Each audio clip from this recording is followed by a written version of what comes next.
Guitar tips, guitar tips, just the tips, just for you.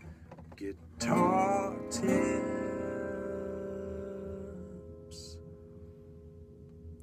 Hello and welcome. Welcome to Guitar Tips. Welcome back. Welcome forward. My name is Adam Levy. I'm your host. I post a new tip here each and every Friday without fail.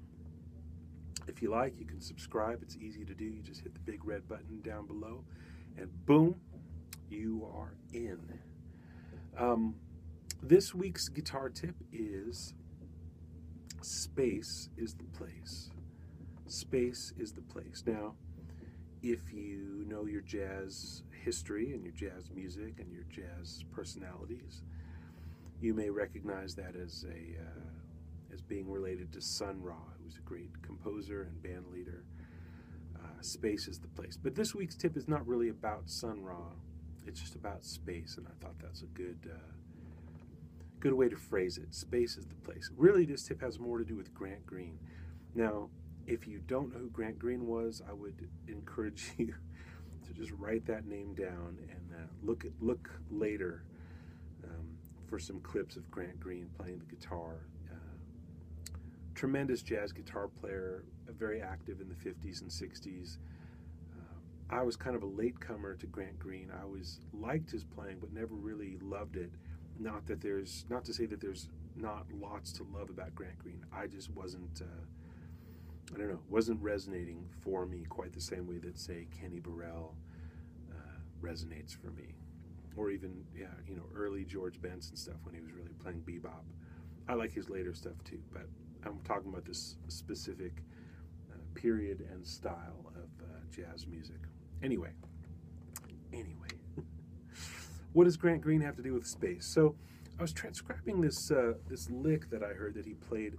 He played this on a song called Joe's Blues, which is not on a Grant Green record, but is actually on a record that's co-led by Johnny Hodges, the great alto saxophonist, and Wild Bill Davis, who's a tremendous Hammond organ player. And Grant Green plays this lick on there.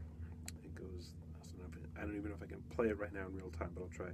2, 3, 4.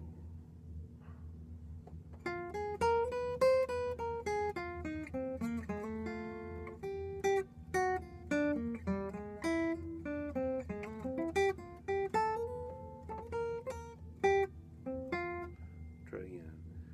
3, 4, 1.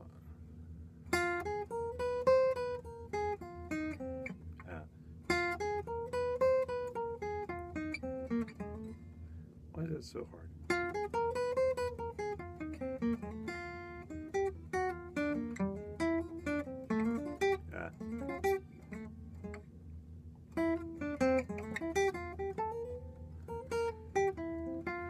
Okay, it goes something like that.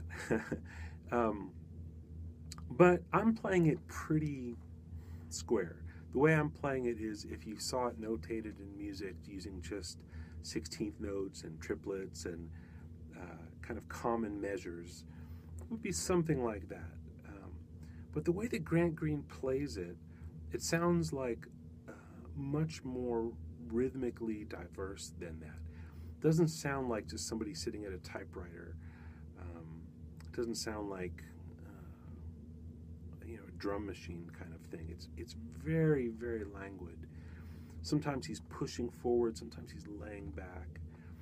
And in the notation, there's not really a standard way to notate it. So you just have to play along with the record enough times to get the real feel that he had.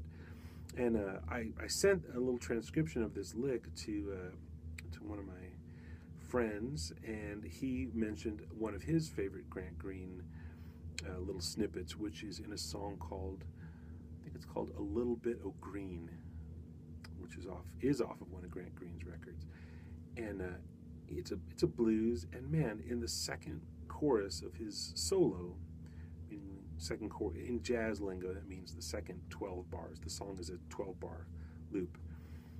He lays back so far. He's really using, again, just simple rhythmic elements, eighth notes and triplets and sixteenths and what have you. Very, it's not rocket science. It's not math jazz.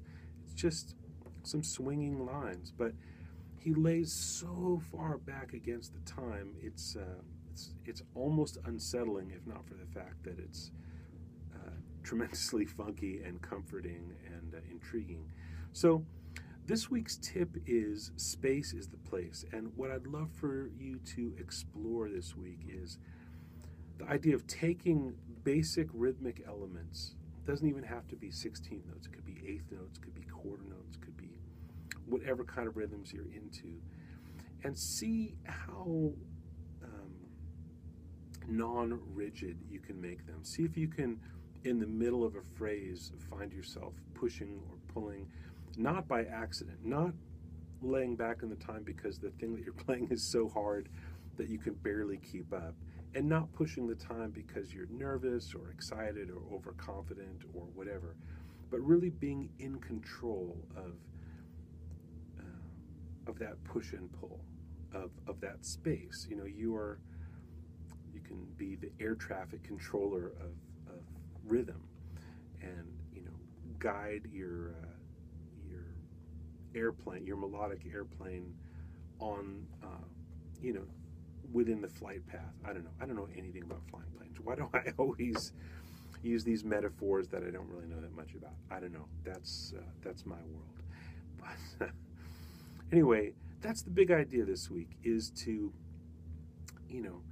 think about rhythm in a more languid and liquid and limpid way.